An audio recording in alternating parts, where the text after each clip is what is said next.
All right, in this video, we're gonna talk about dilation of a point. This is actually a pretty easy one once you figure out what dilation is. So when we're talking about dilation, we're talking about shapes that either get bigger or smaller. So as we're taking a look at this, there's the dilation where we go from a smaller one to a bigger one, or there's the reverse. Okay, so really you're thinking about how your eyes dilate, your pupils get smaller or bigger. Think about your phone zoom. When you pinch your fingers together, the object gets smaller. And then when you widen your fingers, it gets larger and larger. So what there is within dilation is kind of the main driving thing is what we call scale factor. It's an F. So when we're talking about scale factor, we're talking about how many times bigger is it? One of the things that you might have seen if you've ever seen a model car is they have a set ratio that's actually a scale factor. Like the size of the car is 1, and the real car is, just for ease of use, let's say 100 times bigger.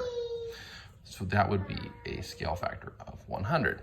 So at this level, we just talk about scale factors, not quite like this with ratios. We just give you numbers. So let's say that this one, to get from this one to this one, it's 3 times bigger. So we would say the scale factor is 3.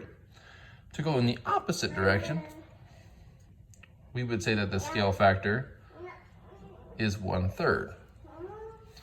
So if you think about it, that means that this one is, when you multiply by 3, it's gonna be 3 times larger. When you take this one and you make it 1/3 as big, it's gonna shrink down to this size. All right, lengthy explanation to talk about how to do dilation of a point. So we're talking about 2. SF is gonna stand for scale factor. So in the first one, let's say we have a scale factor of 2, and we have the points 2, -6. So what we're gonna do is we're gonna multiply both numbers by 2. So we take our scale factor times 2, and 2 times 2 is 4. -6 times 2 is -12. There's our new point. And that's it. All right, let's take a look at another example here. So if we had a scale factor, let's say of 5. Just like in the last one, notice our scale factor is what we multiply by. If we have a scale factor of 5, that's what we're gonna do. So let's say we had the point 90. We're gonna multiply each by 5. 9 times 5 is 45. 5 times 0 is 0. Our new coordinate would be at 45, 0. All right, let's talk about what if we were shrinking. So if we had a scale factor, let's say of 1/3. And let's say we have the coordinate 12, -9.